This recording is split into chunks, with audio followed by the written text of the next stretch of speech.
Hi, I'm back again. This is video session 3. So hopefully you got a good sense of the terminologies and definitions from the earlier video session number 2, where I talked about digital world terminologies and definitions, right?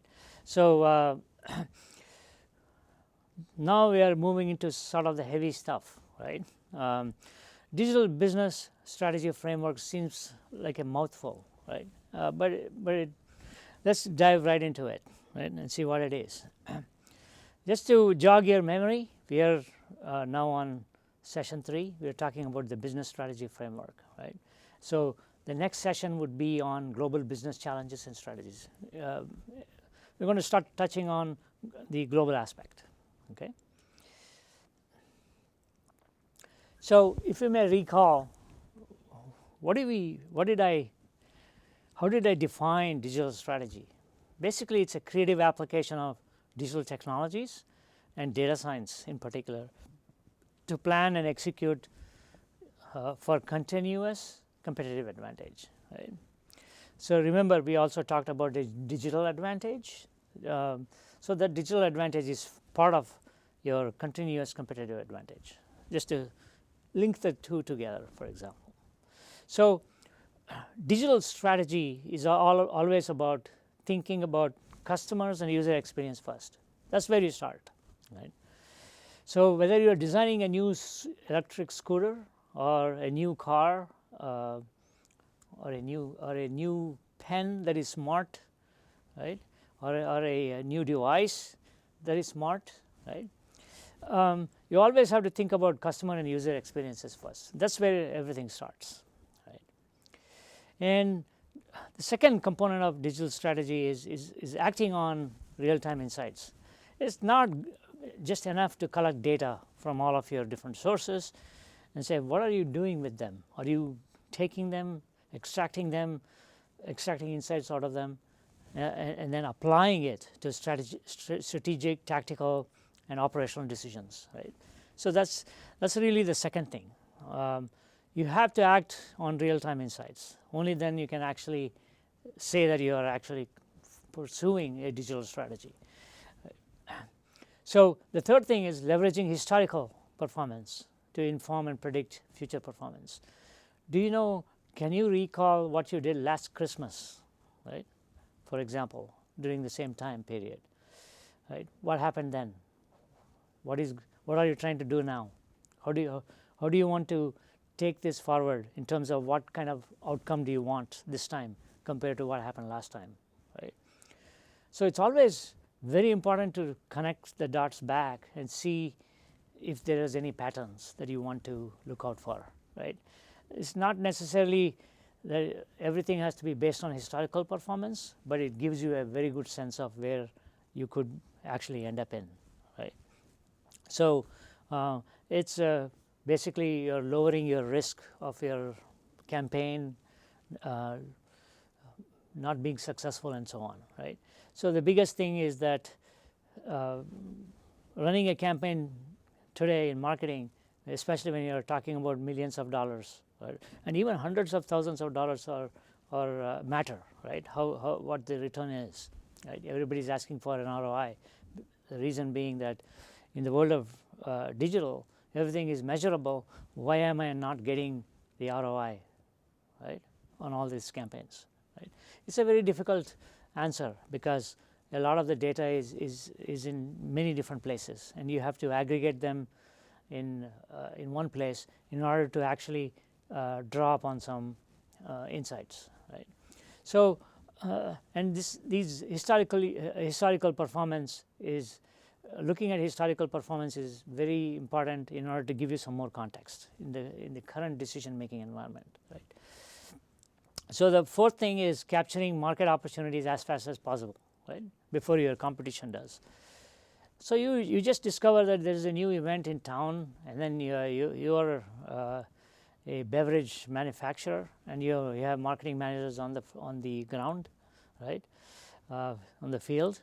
So you want them to be very active, give them the full information on what they could do because of this event that's happening, for example, and how it could actually increase the beverage sales, right?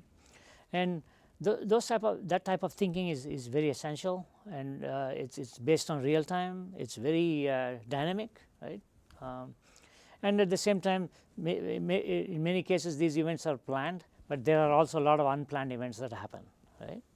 So you have to be ready for taking up those opportunities as fast as possible, right? So if you don't do it, your competition is going to do it. So that's a very key aspect of digital strategy, right? You want to look at market opportunities in real time, right? So when you talk about market opportunities, it's all about segmentation, right? Segmentation, targeting, and positioning, right? The framework that we are all familiar with. Last but not the least, you can adjust and innovate very fast when you are addressing customer and user needs, right? So you can also, this is also interesting in a sense, you can also react faster, right, after you have released the product, a new product, which is what happened with Samsung batteries, unfortunately. A great product, but the battery technology failed, basically, right? And in that context, they had to react very fast and kill the product line before it hurt them further, right? So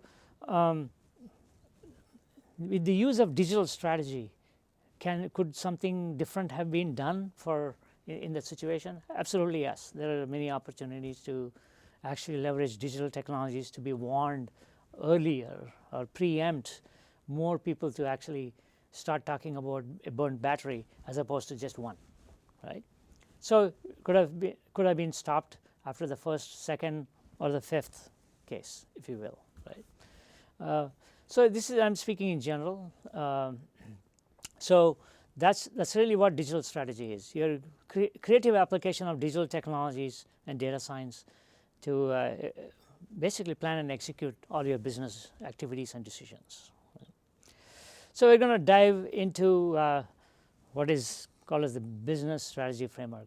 Frameworks in general provide the underlying structure and context to craft and guide your business decisions, right? That's the general definition. The digital business strategy framework is a framework that provides the structure and context to craft and guide your data-driven decisions in the digital era. So it's not just a play of words, but it's important to know that every framework has to be applied in a certain context, right? In this case, we are talking about the digital context, right? So your STP, segmentation, targeting, positioning, 4P, product, price, promotion, and place, your Porter 5 forces, all of these frameworks can be applied in this digital context, right? And that's really the digital strategy framework. So this framework that I'm putting forth can be assisted by and can be coexist with other frameworks, obviously, right? So you can apply all those other frameworks that you are familiar with, but you have to look at digital businesses in a different way. Okay. So in the digital business strategy framework, I have 5 two-dimensional elements that I talk about, right? You combine this with the digital 5 forces. You already know what the digital 5 forces are, right? Connectivity, consumerization, right? Globalization, digitalization, and miniaturization, right? We're going to go deeper into that. So these two combined is basically providing you with a business strategy framework for the digital world, right? That's really what I'm trying to say here. So let's look at what are these 5 two-dimensional elements, right? So these two-dimensional elements are basically they operate in the context of customers, markets, and competitors. So this is your context, right? This is your world, right, as a company. So the first two-dimensional element is strategy and innovation, right? So strategy, we talked about digital strategy right in the beginning of this session, right? So you already know what I'm talking about, right? Strategy and innovation is a very key element, right? Because the concept the concept of strategy is still the same. However, employing new strategies, pursuing new strategies, crafting new strategies have changed a lot, right. So, the strategic planning tasks which used to be done yearly or even quarterly, for example, now you are living in a real time world. So, your strategy can still be designed for an annual review or as a target for your accomplishment at the end of the year, but strategy is now closely tied with real time operational and tactical decisions, right. You can tie them together now because of digital technologies.